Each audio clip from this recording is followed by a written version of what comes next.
Bismillahirrahmanirrahim. Assalamualaikum warahmatullahi wabarakatuh. Perkenalkan, saya Sri Puji Rezekiah dan rekan saya, Sinta Evaningrum. Kami dari Politeknik Aisyah Pontianak akan memaparkan masalah tentang ibu hamil dengan resiko tinggi dan peran kader di masa pandemi COVID-19 untuk menyelesaikan tugas praktik kebidanan komunitas.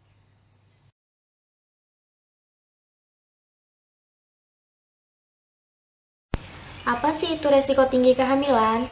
Nah, pengertian resiko tinggi kehamilan adalah kehamilan yang akan menyebabkan terjadinya bahaya dan komplikasi yang lebih besar, baik terhadap ibu maupun terhadap janin yang dikandungnya selama masa kehamilan, melahirkan ataupun nifas, bila dibanding dengan kehamilan, persalinan, dan nifas normal.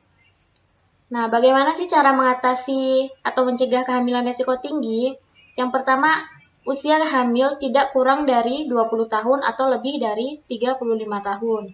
Yang kedua, rencanakan jumlah anak 2 orang saja. Yang ketiga, jarak kehamilan terlalu dekat atau terlalu jauh. Keempat, memeriksakan kehamilan secara teratur kepada tenaga kesehatan. Yang kelima, menggunakan alat kontrasepsi untuk menunda kehamilan. Yang keenam, melahirkan dengan pertolongan tenaga kesehatan.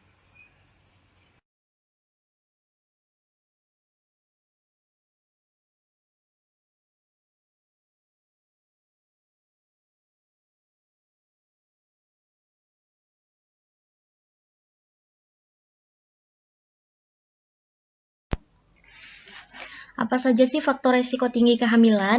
Yang pertama, terlalu muda, umur di bawah 20 tahun, karena rahim dan panggul ibu belum berkembang. Yang kedua, terlalu tua, umur di atas 35 tahun, karena kesehatan dan keadaan rahim sudah tidak sebaik umur sebelumnya. Yang ketiga, terlalu dekat. Jarak persalinan terakhir dengan awal kehamilan sekarang kurang dari 2 tahun, karena pada keadaan tersebut rahim dan kesehatan ibu belum pulih kembali dengan baik. Yang keempat, terlalu banyak. Jumlah anak lebih dari 4 orang, karena makin banyak anak, rahim ibu makin melemah. Selanjutnya, ibu dengan tinggi badan kurang dari 140 cm.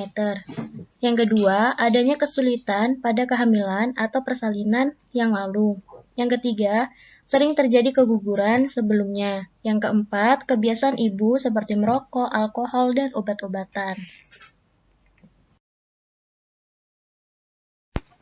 Selanjutnya adalah peran kader dalam masa pandemi COVID-19.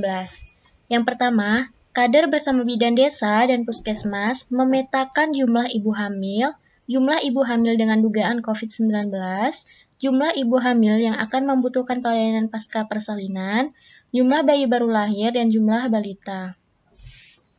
Yang kedua, kader bersama bidan desa dan puskesmas berkoordinasi dengan satuan tugas COVID-19, tingkat desa, RW, atau RT, untuk mendata ibu hamil yang baru mudik dari wilayah transmisi lokal untuk diberi motivasi dan memberi panduan untuk isolasi mandiri di rumah selama 14 hari, serta mengedukasi untuk memantau status kesehatan secara mandiri dan melaporkan kepada kadar kesehatan atau bidan desa menggunakan via SMS, WA, dan lain-lain.